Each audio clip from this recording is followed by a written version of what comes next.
कैसे काल बन गया। दोनों को अपना भौकाल रखना था। भौकाल की वजह से ही जान चली गई क्या? और भौकाल ऐसा जिसके आगे कुछ सूझता नहीं है कई बार किसी को। इस बार भी शायद क्या ऐसा ही हुआ।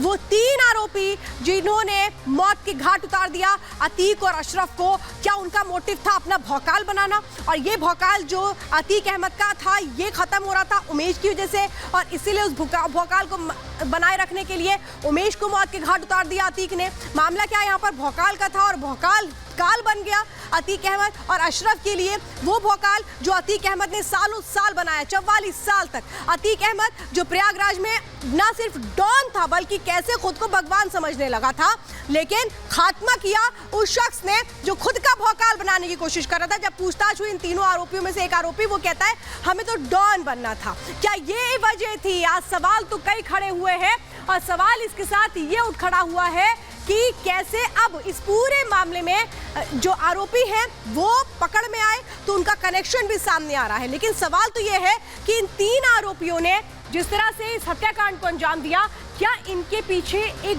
बहुत बड़ा मास्टरमाइंड था? वो कौन लोग हैं जो इनके पीछे है? क्योंकि जिस तरह से जिगाना राइफल से इन्होंने इस शूटआउट को अंजाम दिया था, क्या वो इनको प्रोवाइड कराई गई? फिर कितने पैसे में कराई गई? क्योंकि इनकी आर्थिक हालत अच्छी नहीं थी। कई सवाल फिलहाल यहाँ खड़े होते हैं इन आरोपियों को लेकर के। इससे जुड़ी एक रिपोर्ट देखिए।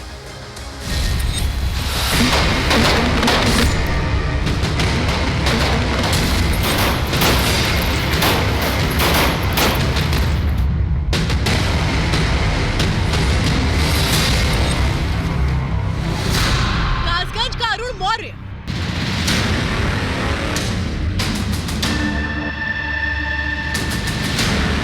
बांदा का लवलेश तिवारी,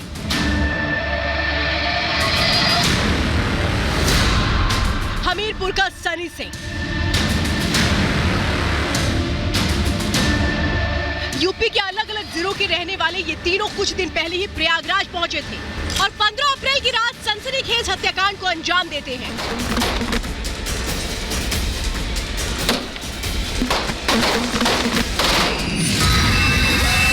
और फिर खुद ही सरेंडर कर देते हैं। ना भागने की कोशिश करते हैं और ना ही पुलिस से बचने की कोशिश करते हैं।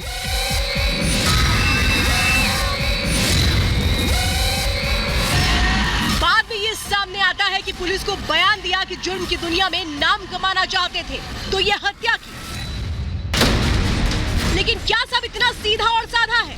क्या ये चेहरे नाम कमाने आए थे या किसी के मोहरे बनकर इस हत्याकांड को अंजाम देने आए थे? प्लानिंग कितनी पक्की थी, जरा इस पर भी गौर करिए। खबरों के मुताबिक 13 अप्रैल को तीनों प्रयागराज पहुंचे थे। 14 अप्रैल को अस्पताल पहुंचकर रेकी की थी। पास पहुंचने के लिए मीडिया कर्मी का भेष धरा, नकली कैमरे, माइक आईडी लेकर पहुंचे। 15 अप्रैल को हत्याकांड को अंजाम दिया। सवाल ये कि इतनी लंबी और बड़ी प्लानिंग में काफी वक्त लगता है और सबसे बड़ी बात ये है कि ऐसा भी कुछ सामने नहीं आया कि तीनों की कोई पुरानी पहचान थी। कई साल से एक दूसरे को जानते हो, तीनों अलग अलग जिलों के रहने वाले हैं। ये भी सामने नहीं आया कि पहले कभी साथ में काम किया हो। इसकी पड़ताल चल रही है। इस पूरे हत्याकांड में जिस पिस्तौल का इस्तेमाल किया गया वो भी चर्चा का विषय है, क्योंकि जिगाना नाम की पिस्तौल का इस्तेमाल किया शूटर्स ने, वो भारत में बैन है। इसे स्मगलिंग करके लाया जा सकता है। पिस्तौल से जुड़ी एक बड़ी खबर सामने आई है। ये पिस्तौल सनी को मेरठ में सोड़ी नाम की शख्स ने दिलवाई। सोड़ी और सनी हमीरपुर जेल में बंद थे। जेल में ही दोनों की दोस्ती हुई थी। लवलेश की मुलाकात भी सनी ने सोड़ी से करवाई। अरुण बाद में इनके साथ शामिल हुआ। अरुण ही वो शख्स था जिसने अतीक पर सबसे पहले गोली चलाई। उसके फौरन बाद बाकी दोनों ने ताबड़तोड़ फायरिंग कर दी। लेकिन जिस विदेशी पिस्तौल से ये फायरिंग हुई वो पिस्तौल इस बात की ओर संकेत कर रही है कि भले ही अतीक और अशरफ पर गोलियां चलाकर उनकी जान लेने वाले लवलेश, अरुण और सनी हो, लेकिन हो सकता है ये किसी और के इशारे पर काम कर रहे हो। किसी और ने पूरी साजिश रची हो और इनका काम इस साजिश को अंजाम देना हो। जिगाना तुर्की की बनी पिस्तौल है। इसकी कीमत करीब 7 लाख रुपए है। तीनों गरीब घर से हैं। इनके पास पैसे कहां से आए? ये पिस्तौल भारत में प्रतिबंधित है। इसे किसने बाहर से मंगाकर इन्हें दिया? अतीक अशरफ हत्याकांड के तीनों किरदार अलग अलग जिले के छोटे छोटे अपराधी हैं। ये एक साथ कैसे जुड़े? तीनों कोई बहुत ज्यादा पढ़े लिखे भी नहीं है, पैसे वाले भी नहीं है। फिर इन्हें कौन महंगी गन और बाकी सुविधाएं मुहैया करवा रहा था? अभी तक ऐसा ऐसा भी कुछ सामने नहीं आया है जिसमें ये पता चलता हो कि तीनों की अतीक गैंग से कोई निजी दुश्मनी रही हो।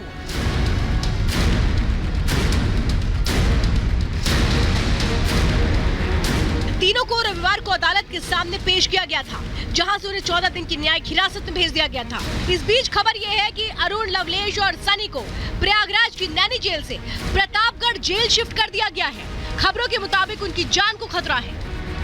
अतीक अहमद और अशरफ हत्याकांड में आरोपी 3 शख्स जिनका नाम लवलेश, अरुण और सनी है, दरअसल इन तीनों लोगों को 14 दिन की जुडिशियल कस्टडी में जो है वो भेजा गया था, जिसके बाद उन्हें सीधा प्रयागराज की नैनी जेल पहुंचाया गया। लेकिन नैनी जेल के अंदर गैंगवार का खतरा और इसी खतरे को देखते हुए इन तीनों आरोपियों को प्रतापगढ़ के इस जेल में शिफ्ट किया गया है। और आइए अब आपको बताते हैं किस तरह से जब एक्शन हुआ है अतीक अहमद पर, उसके भाई पर, जब वो साबरमती से यहाँ पर आए। हालांकि जिस तरह से हत्याकांड को अंजाम दिया, इसकी अब जांच की जा रही है, लेकिन इस पूरे मामले को लेकर के भारत के खिलाफ विदेशों में जो टूल किट है वो एक्टिव हो चुका है। भारत के खिलाफ वो अपना एजेंडा चला रहे हैं। एक अपराधी, दुर्दांत अपराधी को अपराधी लिखने में उनको शर्म आती है। ये विदेशी टूल किट है जो आंसू बहा रही है अतीक अहमद की मौत पर। अतीक अहमद जिस पर 100 से ज्यादा केसेस थे, अतीक अहमद जिसने लोगों का घर उजाड़ा। लेकिन ये देखिए, ये है वो विदेशी मीडिया, बीबीसी को देख लीजिए, पूर्व भारतीय सांसद की हत्या। अरे भाई, अपराधी लिखने में शर्म आ रही थी क्या? अपराधी लिखने में इतना तकलीफ क्यों हो रही थी इस विदेशी मीडिया को? विदेशी मीडिया के आंसू क्यों निकल रहे हैं? अतीक अहमद अपराधी था। अतीक अहमद जिसने 44 साल तक प्रयागराज में सिर्फ और सिर्फ आतंक ढाया था। उन लोगों का क्या? उन लोगों के साथ हमदर्दी नहीं है। अतीक अहमद के साथ हमदर्दी जुड़ती क्यों नजर आती है? विदेशी मीडिया की साफ नजर आता है भारत के खिलाफ कैसे टूल किट एक्टिवेट हो चुका है विदेशों में, जो अतीक अहमद के लिए आंसू बहा रहे हैं।